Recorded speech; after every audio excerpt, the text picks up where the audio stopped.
मेरे प्यारे बच्चों, मैं कुशल आप सभी लोगों का स्वागत करता हूं बालाजी मैथ क्लासेस पर। तो आज आप लोगों के लिए लेकर के आए हैं हम लोग संख्या पद्धति, जिसे समझना बेहद जरूरी है।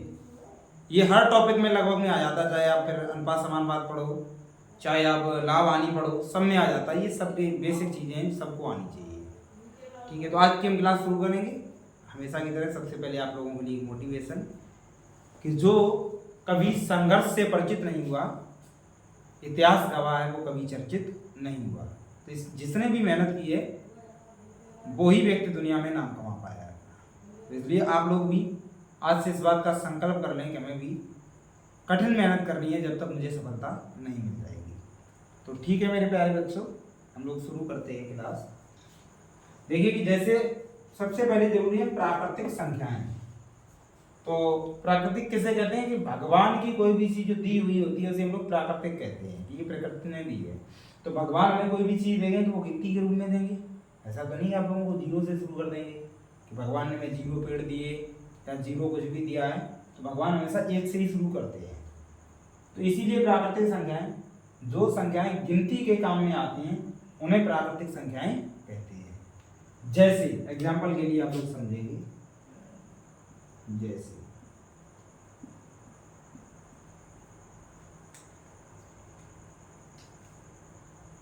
एक है,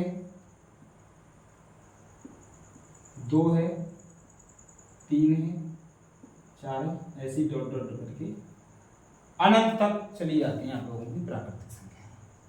ठीक है मेरे प्यारे बच्चों, अब कोई कहे कि सर -1 क्या प्राकृतिक संख्या होगा? नहीं, किसी भी चीज की काउंटिंग हम माइनस में कभी नहीं कर सकते।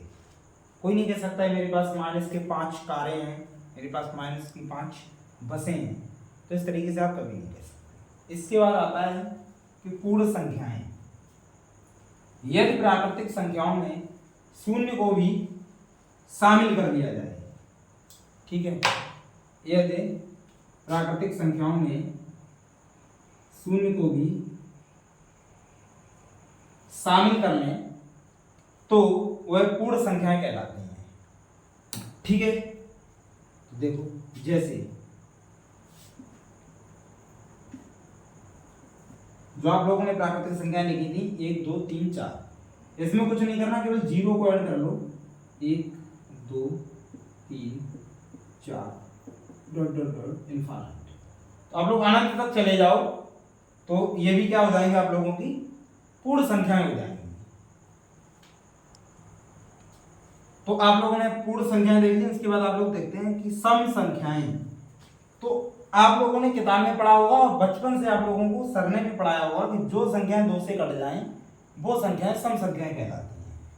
ठीक पढ़ाया उन्होंने, लेकिन एक बात बताएं, कहीं मान लो बहुत बड़ी संख्या पड़ गई तो आप क्या उसको पूरे से 2 से भाग लगाकर ही चेक करेंगे? जैसे मैंने लिख दिया आप लोगों के सामने 4 7 8 9 4 3 2 5।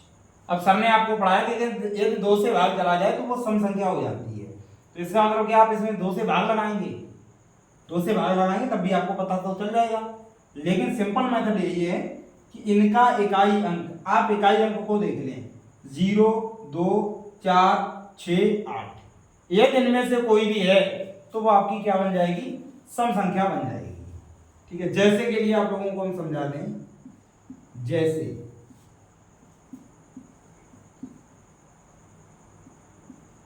47 78 सम संख्या होगी क्योंकि इकाई अंक इसका कितना है? 8 है। 4 5 3 2 1। क्या ये सम संख्या होगी? नहीं। आप लोग तुरंत यहां से देख के बता सकते हैं सर 0 2 4 6 8 इकाई अंक हो तभी सम संख्या हो सकती है। ठीक है, तो इसका मतलब ये सम नहीं है। अब मैंने 2 लगा दिया, अब ये कैसी संख्या हो जाएगी आप लोगों की? सम संख्या हो जाएगी मेरे प्यारे बच्चों।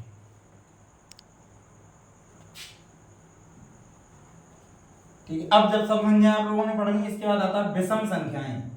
इनका इकाई अंक 1 3 5 7 9 आदि होता है। जिन भी संख्याओं का इकाई अंक आपको 1 मिल जाए, 3 मिल जाए, 5 7 9, तो वो संख्याएं आप लोगों की क्या कहलाएंगी? विषम संख्याएं कहलाएंगी। 4 8 9 1 3, ये आपकी विषम संख्याएं हैं। 15 16 3, ये भी आप लोगों की विषम संख्याएं हैं। आप लोगों ने तो पढ़ रखा है कि सर सम संख्याएं विषम संख्याएं बोले 2 से भाग कर लेंगे, इतना बड़ा बताओ कौन टाइम खराब, आप लोगों को इसमें टाइम लगेगा कि जब तक आप 2 से चेक करने जाएंगे। आप अगर इन फंडों को याद रखते हैं तो आप लोग 1 सेकंड में ही, एक नजर में ही बता देंगे कि सर ये सम है और ये विषम संख्या है। इसके बाद आप लोगों का नंबर आता है भाज्य संख्याएं। इन संख्याओं के 2 गुणनखंड होते हैं, इनके 2 से न तो कम होते हैं न ही ज्यादा होते हैं। ऐसी संख्याएं जो केवल 2 ही संख्याएं से कटते हैं, एक तो खुद से कटते हैं और एक एक से कट जाएं, वो संख्याएं कहलाती हैं भाज्य संख्याएं। नहीं गलत हो गया यहाँ पर, ठीक है। यहाँ पर थोड़ी सी टाइपिंग में मिस्टेक थी, यहाँ पर आप लोग लगा लेंगे अभाज्य संख्याएं और नीचे वाले में से जो आ है उसको हटा देंगे, नीचे वाली संख्या हो जाएंगी भाज्य। जिन संख्याओं के 2 से ज्यादा गुणनखंड होते हैं उन्हें भाज्य बोलते हैं, ठीक है मेरे बच्चों। ये 5वां और ये 6वां है। अभाज्य संख्याएं, इन संख्याओं के 2 गुणनखंड होते हैं, एक तो ये खुद से कटती हैं और एक ये एक से कटती हैं, तो केवल 2 ही इनके गुणनखंड होते हैं, उन्हें अभाज्य संख्याएं कहते हैं। अब कोई बच्चा सोचेगा सर एक क्या होता है, एक तो एक से ही कट रहा है, अकेला कट रहा है, तो उसके 2 गुणनखंड तो है नहीं, एक ही गुणनखंड है, इसलिए एक न तो आपकी भाज्य और ना ही अभाज्य है। तो जो कई बार परीक्षाओं में सवाल भी आता है, आपके रेलवे हुआ, एसएससी हुआ, तो वो पूछ लेता है कि बताओ कि सबसे छोटी अभाज्य संख्या कौन सी है। तो जो सबसे छोटी अभाज्य संख्या होती है वो होती है 2, इसके बाद 3, इसके बाद 5, इसके बाद 7, फिर 11, फिर 13। देखो 2 जो है 1 से कटेगा, 2 से कटेगा केवल, 3 1 से और 3 से ही कटेगा, 5 1 से और 5 से ही कटेगा। तो या तो ये संख्याएं खुद से कट रही हैं या फिर 1 से कट रही हैं, तो ऐसी संख्याओं को हम लोग अभाज्य संख्याएं कहते हैं। अब परीक्षा में सवाल कैसे कैसे आता है, वो पूछ लेता है बताओ कि सबसे छोटी सम अभाज्य संख्या कितनी है, तो आप लोग कहोगे सर 2। सबसे बड़ी सम अभाज्य संख्या कितनी है, तब भी 2। एकमात्र सम अभाज्य संख्या कितनी है, तो वो भी 2। तो एकमात्र सम ऐसी संख्या है जो अभाज्य है, वो केवल 2 है। 2 के बाद कोई भी सम संख्या अभाज्य नहीं होती है। अब क्वेश्चन पूछ लेता है कि सबसे छोटी विषम अभाज्य संख्या बताओ, तो विषम अभाज्य संख्या जो हो जाएगी वो हो जाएगी आप लोगों की 3। छोटी की बात करेगा तो बड़ी तो कहां तक जाएंगी, अनंत तक चली जाएंगी, ठीक है। अब आप लोग पढ़ेंगे भाज्य संख्याएं। जिन संख्याओं के 2 से ज्यादा गुणनखंड होते हैं वो संख्याएं आप लोगों की भाज्य कहलाती हैं। यानी कि वो संख्याएं जो 1 से भी कट जाएं, खुद से भी कट जाएं, किसी तीसरी अन्य संख्या से भी कट जाएं, तो वो संख्याएं आपकी भाज्य कहलाती हैं।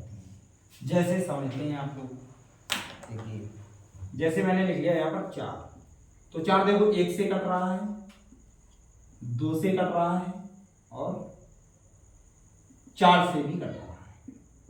कितने से कट रहा है, 1 से कट रहा है, 2 से कट रहा है, 4 से कट रहा है। देखो जिन संख्याओं के 2 से ज्यादा, देखो 2 से ज्यादा गुणनखंड हो गए, कितने हो गए इसके 3, तो ये कौन सी संख्या हो जाएगी आप लोगों की भाज्य संख्या हो जाएगी। तो क्वेश्चन परीक्षा में पूछता है कि सबसे छोटी भाज्य संख्या कितनी होगी, तो कितनी हो जाएगी 4 हो जाएगी सबसे छोटी भाज्य संख्या।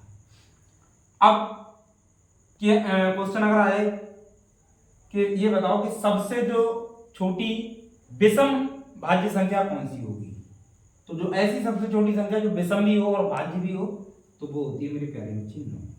क्योंकि देख सकते हैं हम लोग 9 1 से भी कटेगा, 3 से भी कटेगा और खुद 9 से भी कटेगा। तो सबसे छोटी समभाज्य संख्या तो 4, सबसे छोटी विषम भाज्य संख्या तो 9, और कुल भाज्य संख्या तो कहां तक जाती हैं, 4 हुआ, 6 है, 9 है, 8 भी आ जाएगा, 10 है, 20 है, 28 है, ऐसी डॉट डॉट करके अनंत तक चला जाएगा। अब इसके बाद पढ़ते हैं हम लोग सहअभाज्य संख्याएं। जिन 2 संख्याओं का मासा 1 होता है उन्हें सहअभाज्य संख्याएं कहते हैं। जिन 2 संख्याओं को आप काटो और उनका मासा अगर 1 आ जाए तो दोनों संख्याएं आपस में सहभाज्य कहलाती हैं। जैसे अब 4 और 5 दोनों संख्याओं का मासा निकालोगे तो कितना आ जाएगा 1। इन संख्याओं का मासा कितना आ जाएगा 1। तो ये दोनों आपस में कैसी हो जाएंगी सहभाज्य संख्याएं हो जाएंगी। और भी समझ लो, जैसे हमने कहा 12 और 12 के बाद मान लो आप 17 मान लो, तो 12 और 17 इनका मासा कितना हो जाएगा मासा 1 हो जाएगा। तो ये संख्या दोनों आपस में हो जाएंगी सहभाज्य। बहुत अच्छे अच्छे सवाल आते हैं सहभाज्य संख्याओं पर भी पूछ लिए जाते हैं। तो ठीक है मेरे प्यारे बच्चों, आज के लिए फिर इतना ही रखते हैं। अगर वीडियो अच्छी लगी हो तो वीडियो को लाइक कर दें, चैनल को सब्सक्राइब कर दें और ज़्यादा से ज़्यादा वीडियो को शेयर कर दें ताकि और भी बच्चों का भला हो सके। कि कल से देखो कि मैं आप लोगों के लिए हो सकता है कि अब जो बोर्ड परीक्षा आने वाली है 10th क्लास की, तो उसके जो इम्पोर्टेंट टॉपिक हैं, जो इम्पोर्टेंट सवाल हैं, वो हम आप लोगों को कल से ही शुरू कर देंगे सीरियल वाइज। इसलिए चैनल को सब्सक्राइब जरूर कर लें। धन्यवाद।